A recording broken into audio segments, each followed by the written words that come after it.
'అఖండ 2' previous ఈవెంట్‌కి అల్లు అర్జున్ గారు రాబోతున్నారంటూ మొన్నటి వరకు కూడా ప్రచారం అయితే జరిగింది. అయితే 28వ తారీఖున జరగబోయే ఈవెంట్‌కి ఇప్పుడు అల్లు అర్జున్ గారు హ్యాండ్ ఇచ్చారు. ఇక ఆయన రావట్లేదు అన్న ఒక వార్త వైరల్ అవుతుంది. మరి ప్రీవియస్ ఈవెంట్‌కి ఎవరెవరు గెస్ట్‌లుగా వస్తున్నారు? మరి అల్లు అర్జున్ గారు వస్తున్నారా? రావట్లేదా? రాకపోతే ఎందుకు రావడం లేదు? దీనికి గల కారణాలేంటి?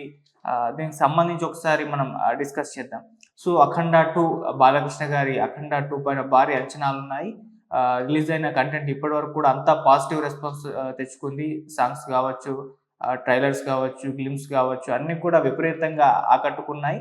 సో, ఈసారి బాలకృష్ణ గారు మరోసారి తన నట విశ్వరూపాన్ని చూపించబోతున్నారని చెప్పేసి అందరూ కూడా మాట్లాడుకుంటున్నారు. సో, ఆయన నట విశ్వరూపాన్ని చూడ్డానికి అటు ఆడియన్స్ కూడా ఒక క్యూరియాసిటీతో ఉన్నారు. ఎందుకంటే 'అఖండ'లో అఘోరాగా బాలకృష్ణ గారు అందరికి కూడా నచ్చేసారు. ఆ పాత్ర అందరిని కూడా ఆకట్టుకుంది, అలరించింది. సో, ఒక రౌద్రాన్ని ప్రదర్శిస్తూ బాలకృష్ణ గారు చేసిన ఆ మాస్ యాక్షన్ అనేది అందరిని కూడా అసలు థియేటర్‌లో ఎవరిని కూడా కూర్చోబెట్టనివ్వకుండా నిల్చొని ఈలలు, విజిల్స్, కేకలతో థియేటర్ మొత్తాన్ని కూడా దద్దరిల్లేలా చేసింది. దాంతో ఆ పాత్రకు ఒక సెపరేట్ ఇమేజ్ ఏర్పడింది. సో, ఇప్పుడు అలా 'అఖండ'తో క్రియేట్ అయిన ఆ ఇమేజ్ 'అఖండ 2' కూడా షిఫ్ట్ అయిపోతుంది. మరోసారి బాలకృష్ణ గారి అఘోరాగా తన నట విశ్వరూపాన్ని చూడబోతున్నామంటూ ఆడియన్స్‌లో క్యూరియాసిటీ క్రియేట్ అవ్వడంతో ఒక ఎక్స్‌పెక్టేషన్స్ అయితే పెరిగిపోయాయి. దాంతో డిసెంబర్ 5న ఈ సినిమా రాబోతున్న నేపథ్యంలో మంచి అంచనాలైతే ఉన్నాయి. సో, అందరూ కూడా థియేటర్‌లోకి పరుగులు పెట్టడానికి రెడీగా ఉన్నారు. బాలయ్య గారి అభిమానులే కాదు, నార్మల్ ఆడియన్స్ కూడా ఆయన రౌద్రాన్ని, ఆయన యాక్షన్‌ని, ఆయన డైలాగ్స్‌ని ఇవన్నిటిని కూడా ఎక్స్‌పీరియన్స్ చేయడానికి అయితే అందరూ కూడా సిద్ధమైపోయారు. సో, ఈ సినిమా ఈసారి బాలకృష్ణ గారు చేస్తున్న మొదటి పాన్ ఇండియన్ సినిమాగా కూడా చెప్పుకోవాలి. ఎందుకు అంటే 'అఖండ' సినిమా కేవలం తెలుగులోనే రిలీజ్ చేయడం జరిగింది. సో, ఆ తర్వాత రిలీజ్ అయిన బాలకృష్ణ గారి సినిమాలు వరుసగా ఆయన 3 హ్యాట్రిక్ హిట్స్ కొట్టారు 'అఖండ' తరువాత. సో, అలా కంటిన్యూగా 4 విజయాలైతే ఆయన ఖాతాలో అయితే ఉన్నాయి. 'అఖండ', ఆహ్, 'భగవంత్ కేసరి', 'వీరసింహారెడ్డి', 'డాకు మహారాజ్' ఇలా వరుసగా 4 హిట్స్ కొట్టారు. అయితే ఏ సినిమా కూడా మిగతా భాషల్లో అయితే రిలీజ్ చేసి పాన్ ఇండియన్ సినిమాగా తీసుకెళ్ళలేదు. కాకపోతే 'అఖండ 2' అయితే పాన్ ఇండియన్ సినిమాగా ఇప్పుడు తీసుకెళ్తున్నారు. 5 భాషల్లో రిలీజ్ అవుతుంది. తెలుగు కాకుండా 4 భాషల్లో రిలీజ్ చేస్తున్నారు. అలా పాన్ ఇండియన్ సినిమాగా తీసుకెళ్తున్న నేపథ్యంలో భారీ ప్రమోషన్స్ కూడా చేస్తున్నారు. ఆల్రెడీ ఉత్తరప్రదేశ్ ఎళ్లారు. అక్కడ సీఎం యోగి ఆదిత్యనాథ్ గారిని కలిసారు. ఆయన ఆశీస్సులు తీసుకున్నారు. ఆయనకు త్రిశూలాన్ని బహుమతిగా ఇచ్చారు. వారణాసిలో ఒక పెద్ద ప్రీవియస్ ఈవెంట్ ఏర్పాటు చేయబోతున్నారని కూడా అక్కడ యోగి ఆదిత్యనాథ్ గారు కూడా అటెండ్ కాబోతున్నట్టుగా తెలుస్తుంది. అంటే హిందీ మార్కెట్‌లో ఈ ఈవెంట్ అనేది అక్కడ కూడా మార్కెట్‌ని క్రియేట్ చేసి అక్కడ కూడా ఒక బజ్‌ని ఏర్పాటు చేసేలా చేస్తుందని కూడా మూవీ టీమ్ భావిస్తుంది.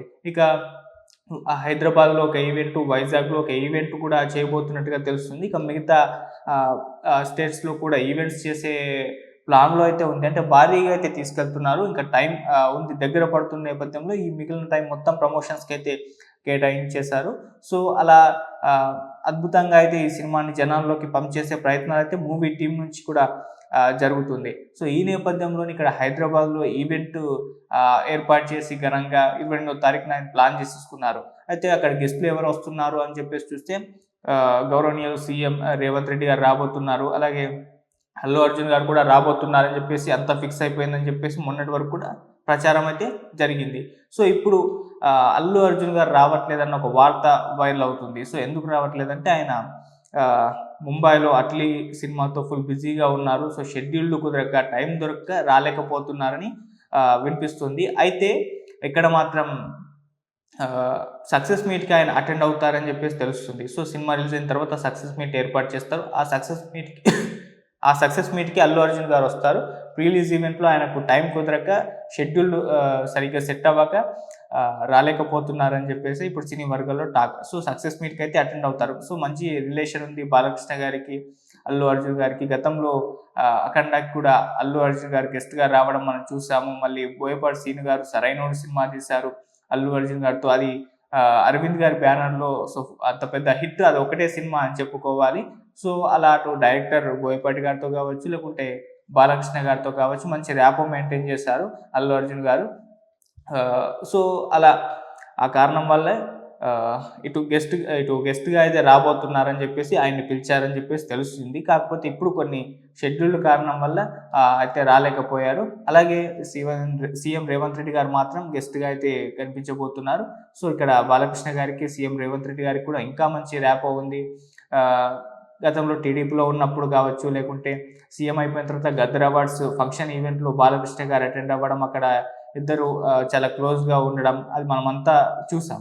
సో, ఇప్పుడు ఆయన్నే గెస్ట్‌గా అయితే పిలిచేస్తారు. సో, అది మంచి యూజ్ అవుతుంది సినిమాకి. సో, హైదరాబాద్‌లో నిర్వహించబోయే ఈ ఈవెంట్‌కైతే ఇటు అల్లు అర్జున్ గారు మిస్ అయ్యారు గానీ, రేవంత్ రెడ్డి గారైతే రాబోతున్నారు. కాకపోతే సక్సెస్ మీట్ పెడుతున్నారు. దానికి మాత్రం అల్లు అర్జున్ గారే గెస్ట్‌గా వస్తారని చెప్పేసి తెలుస్తుంది. సో, ఏదేమైనా ఈ సినిమాని అలా ప్రమోషన్స్ పరంగా అయితే ఎక్కడ తగ్గేదేలే అన్నట్టుగానే తీసుకెళ్తున్నారు 'అఖండ 2'ని. సో, ఇందులో మంచి అంటే సనాతన ధర్మ పరిరక్షణ కాన్సెప్ట్‌ని తీసుకొని తీస్తున్నారు. ఆల్రెడీ బోయపాటి గారు, బాలకృష్ణ గారు పలు సందర్భాల్లో కూడా మాట్లాడడం జరిగింది. అండ్ ట్రైలర్‌లో కూడా మనం చూస్తే బాలకృష్ణ గారి డైలాగ్స్ అన్నీ కూడా సనాతన ధర్మం గురించే ఉండడం జరిగింది. సో, ఆ ధర్మానికి ఎవరైనా హాని తలపెడితే ఊరుకోడు ఈ అఘోరా క్యారెక్టర్. వాళ్ళ పైన ఆ త్రిశూలం పట్టుకొని శత్రు సంహారం చేస్తాడు అని చెప్పేసి మనం ట్రైలర్ చూస్తే అర్థమైపోతుంది. సో, పార్ట్ 'అఖండ 1'లో అయితే కొద్ది మొత్తంలో ఆ కాన్సెప్ట్‌ని తీసుకున్నారు. ఇప్పుడు 'అఖండ 2' మొత్తాన్ని కూడా కోర్ పాయింట్‌గా కూడా సనాతన ధర్మ పరిరక్షణ అని తీసుకోవడం జరిగింది. సో, ఇది ఇప్పుడు నార్త్ ఆడియన్స్ కూడా ఇది బాగా కనెక్ట్ అవుతుంది. అక్కడ కూడా ఈ సినిమా దుమ్ము లేపుతుంది అని చెప్పేసి మాట్లాడుతున్నారు. సో, అందుకోసం అక్కడ ఆడియన్స్ కూడా ఈ సినిమాని కనెక్ట్ చేసే విధంగానే ఇలా ఈ స్థాయిలో ప్రమోషన్స్ చేయడము, వారణాసిలో పెద్ద ఈవెంట్ చేస్తామని చెప్పడం, అక్కడ యోగి ఆదిత్యనాథ్ గారిని గెస్ట్‌గా పిలవబోతున్నారని చెప్పేసి టాక్ ఇవన్నీ కూడా ప్రచారంలో అయితే ఉన్నాయి. సో, తెలుగులో అయితే దీనికి పెద్దగా ప్రచారం అవసరం కూడా లేదు. ఎందుకంటే ఆల్రెడీ బాలయ్య గారి ఇమేజు, 'అఖండ' మీద ఉన్న ఇమేజు, సో, భారీ అంచనాలు ఈ సినిమా మీద అటు గ్లిమ్స్‌తో గావచ్చు, ట్రైలర్‌తో గావచ్చు వీటన్నిటితో క్రియేట్ అయింది. మళ్ళీ బోయపాటి శ్రీను గారికి, బాలకృష్ణ గారికి మధ్య ఉన్న కాంబినేషన్‌కే సెపరేట్ ఫ్యాన్ బేస్ ఉంది. 3 విజయాలు సాధించారు. ఇది 4వ సినిమా. సో, అలా ఈ సినిమాకి మంచి ఇమేజ్ క్రియేట్ అయింది కాబట్టి ఇక్కడ అంతగా ప్రమోషన్స్ అవసరం లేదు. కాకపోతే మిగతా లాంగ్వేజ్‌లో తీసుకెళ్ళడానికి ఈ స్థాయిలో ప్రమోషన్స్ అయితే చేస్తూ వస్తున్నారు. సో, ఒక ఈవెంట్ మాత్రం ఇప్పుడు ఇక్కడ హైదరాబాద్‌లో నిర్వహించబోతున్నారు. ఆ తర్వాత వైజాగ్‌లో కూడా చేయబోతున్నట్టుగా తెలుస్తుంది. దానికి సంబంధించి అఫీషియల్ అనౌన్స్‌మెంట్ రాలేదు. సో, ఇప్పుడు హైదరాబాద్‌లో నిర్వహించబోయే ఈవెంట్‌కు అటు రేవంత్ రెడ్డి గారిని, అల్లు అర్జున్ గారిని అయితే ఇన్వైట్ చేశారు. సో, అల్లు అర్జున్ గారైతే ఇప్పుడు ప్రస్తుతం రాలేని పరిస్థితిలో ఉన్నట్టుగానే టాక్ నడుస్తుంది. మరి చివరి నిమిషంలో మళ్ళీ ఏమన్నా వస్తారా? రారా? అనేది కూడా చూడాలి. అంటే అఫీషియల్‌గా అయితే అల్లు అర్జున్ గారు రావట్లేదు అని చెప్పేసి అనౌన్స్ అయితే చేయలేదు. మరి ఆ అఫీషియల్ అనౌన్స్‌మెంట్ కోసం కూడా మనం వెయిట్ చేసి చూడాలి. సో, ఏదేమైనా ఈ సినిమా డిసెంబర్ 5న రిలీజ్‌కి సిద్ధమైపోయింది. సో, అభిమానులు కూడా థియేటర్‌లకు పరుగులు పెట్టడానికైతే రెడీగా ఉన్నారు. మరొకసారి అఘోరాగా బాలకృష్ణ గారి విశ్వరూపాన్ని చూడ్డానికి కూడా రెడీ అయిపోయారు. చూద్దాం ఆ రోజు ఎలా ఉండబోతుంది. మరి నార్త్ ఆడియన్స్‌లో ఎంతవరకు అక్కడ సక్సెస్ సాధిస్తుంది. అక్కడ ఆడియన్స్‌ని ఎలా బాలకృష్ణ గారు తన యాక్టింగ్‌తో, తన డైలాగ్ డెలివరీతో, తన యాక్షన్‌తో ఎలా ఆకట్టుకుంటారనేది కూడా మనకు డిసెంబర్ 5న అయితే తెలిసిపోతుంది. సో, ఇది బాలకృష్ణ గారి కెరీర్‌లో అయితే ఒక బిగ్గెస్ట్ బ్లాక్ బస్టర్ హిట్‌గా నిలవబోతుందన్న సంకేతాలు ఇప్పటి నుంచే కనిపిస్తుంది. సో, ఆల్రెడీ టార్గెట్ 350 కోట్ల టార్గెట్‌తో బరిలోకి దిగుతుంది కాబట్టి మినిమమ్ 600-800 కోట్ల కలెక్షన్స్ ఈ సినిమాకి రావచ్చని ఇప్పటి నుంచే కూడా ట్రేడ్ వర్గాలు అయితే అంచనా వేస్తున్నాయి. చూద్దాం మరి ఎంతవరకు వెళ్తుంది, పెద్ద సక్సెస్ సాధిస్తుందో మనం డిసెంబర్ 5న వెయిట్ చేసి అయితే చూద్దాం. Thank you so much.